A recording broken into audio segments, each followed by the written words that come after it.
स्वागत है आपका मेरे YouTube channel Bihar career academy पर। और इस वीडियो में हम फिर से टॉप 25 एमसीक्यू जीके जिसकी बात करेंगे, जो सभी एग्जामों के लिए इंपॉर्टेंट हो सकता है, SSC, railway, police, teaching, Agniveer etcetera सभी के लिए। तो चलिए स्टार्ट करते हैं। पहले क्वेश्चन की तरफ पढ़ेंगे हम। हमारा पहला क्वेश्चन है, नीरज चोपड़ा किस खेल से संबंधित है? तो इसका जो सही आंसर है वो होगा ऑप्शन ए, भाला फेंक, जेवलिन थ्रो से इनका संबंध है। इन्होंने पिछले ओलंपिक में गोल्ड मेडल जीता है। चलेंगे अगले क्वेश्चन की तरफ। फ्यूज तार किस क्रम में जोड़े जाते हैं? जो फ्यूज के वायर होते हैं किस क्रम में जोड़े जाते हैं? इसका सही आंसर हो जाएगा ऑप्शन ए, श्रेणी क्रम में। इसका जो हो जाएगा सही आंसर वो हो जाएगा ऑप्शन ए, श्रेणी क्रम में। हमारा अगला क्वेश्चन है, निम्नलिखित में से किस उपनिषद में वसुधैव कुटुंबकम का शब्द का उल्लेख किया गया है? इसका सही आंसर हो जाएगा ऑप्शन सी। ऑप्शन सी महा उपनिषद में। महा उपनिषद के अध्याय 6 में, याद रखिएगा, अध्याय 6 के जो श्लोक 71 से 73 में वसुधैव कुटुंबकम शब्द का उल्लेख मिलता है। हमारा अगला क्वेश्चन है, वायु प्रदूषण का सर्वोत्तम सूचक किसे माना जाता है? इसका सही आंसर हो जाएगा ऑप्शन सी, लाइकेन को। सही आंसर हो जाएगा ऑप्शन सी, लाइकेन को माना जाता है। हमारा अगला क्वेश्चन, किस तापमान पर सेंटीग्रेड एवं फ़ारेनहाइट का मान एक समान होता है? तो याद रखिएगा, जो सेंटीग्रेड होता है ये होता है और फ़ारेनहाइट जो आपका हो जाता है ये हो जाता है फ़ारेनहाइट। तो ये कह रहा है कि एक समान कब हो जाता है? इसका सही आंसर होता है -40 डिग्री सेल्सियस और -40 डिग्री फ़ारेनहाइट तापमान पर दोनों पैमाने एक समान हो जाते हैं। इसका सही आंसर हो जाएगा ऑप्शन डी, -40 डिग्री सेल्सियस। याद रखिएगा, सेल्सियस और फ़ारेनहाइट के बीच तापमान रूपांतरण का जो फॉर्मूला होता है वो होता है C/5 is equal to F-32/9।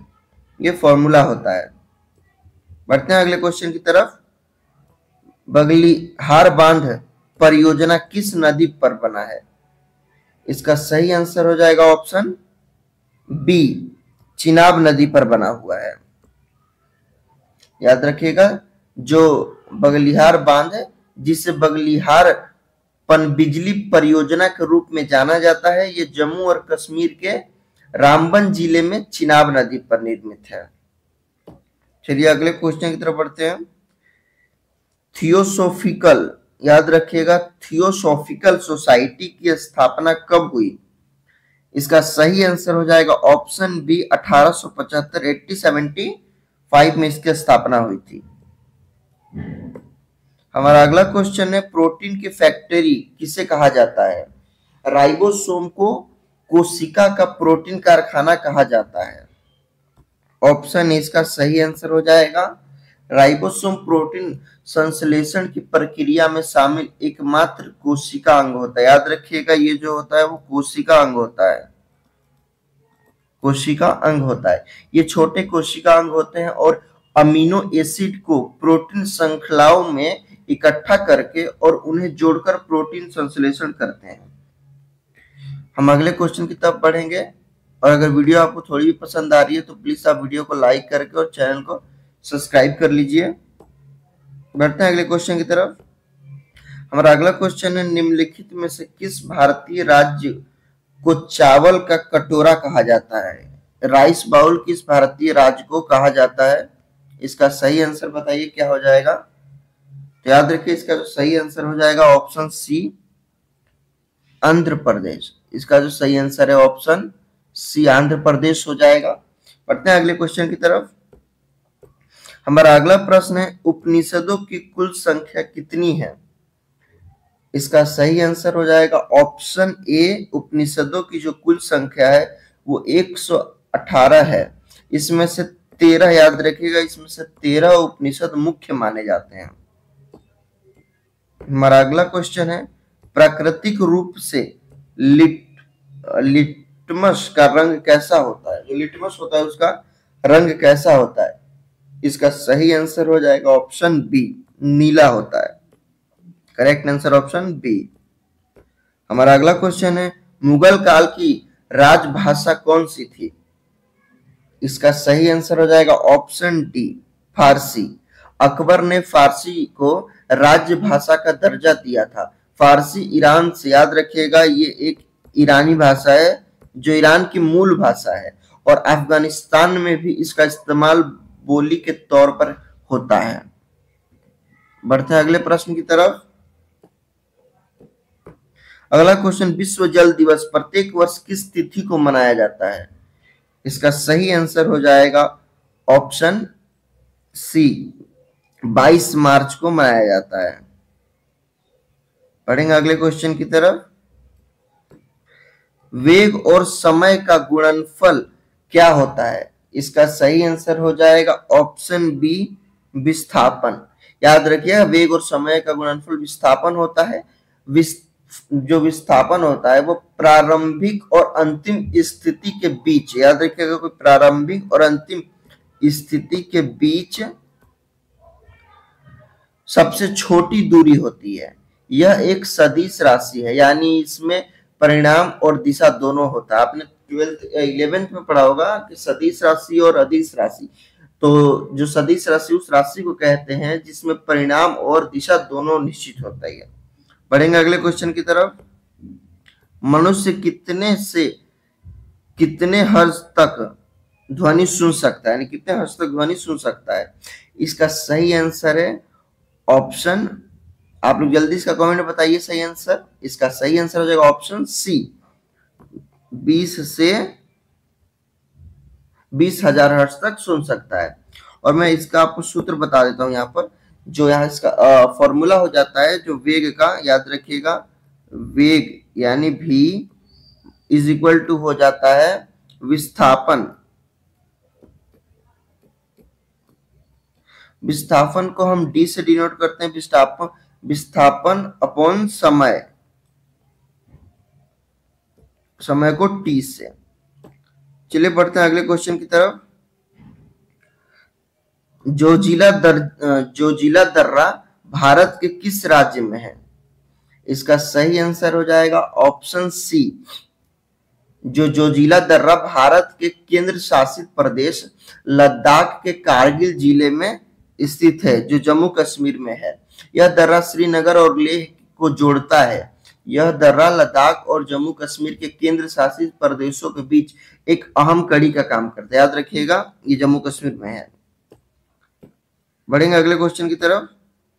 Pakistan के किसी भी न्यायालय में मुख्य न्यायाधीश बनने वाली प्रथम महिला कौन है? इसका सही आंसर हो जाएगा ऑप्शन डी, ताहिरा सफदर। बढ़ेंगे अगले क्वेश्चन की तरफ। भारत के एकमात्र प्रधानमंत्री कौन थे जिन्होंने विदेश का दौरा नहीं किया? इसका जो सही आंसर हो जाएगा ऑप्शन बी, चौधरी चरण सिंह। बढ़ेंगे अगले क्वेश्चन की तरफ। आयुर्वेद का जनक किसे कहा जाता है? इसका सही आंसर हो जाएगा ऑप्शन बी, चरक को आयुर्वेद का जनक कहा जाता है।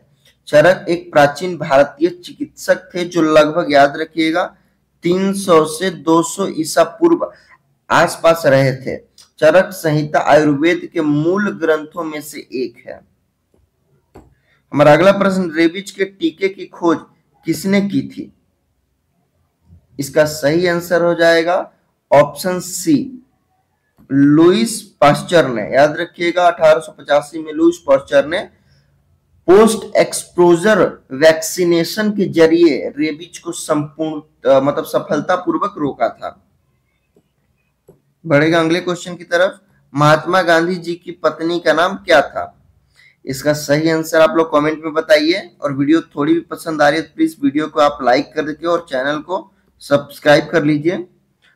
तो इसका जो सही आंसर हो जाएगा ऑप्शन बी, कस्तूरबा गांधी जी। हमारा अगला क्वेश्चन, भारत के प्रथम मुस्लिम राष्ट्रपति कौन थे?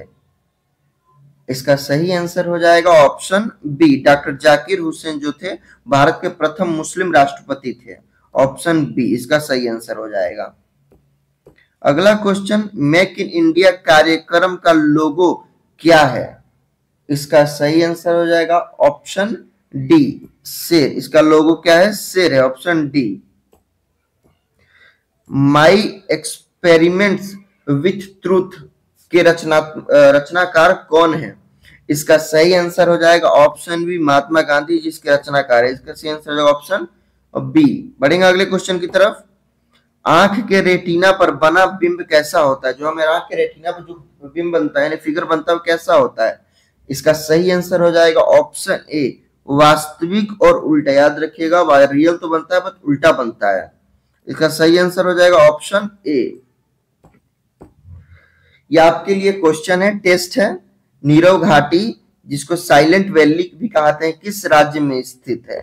तो आप लोग इसका कमेंट जरूर मतलब कमेंट में इसका आंसर बताइएगा, और आपका जो स्कोर है कितना वो जरूर बताइएगा कि आपका 25 में से कितना स्कोर रहा है इस वीडियो में। हम मिलेंगे अगले वीडियो में। Thank you so much.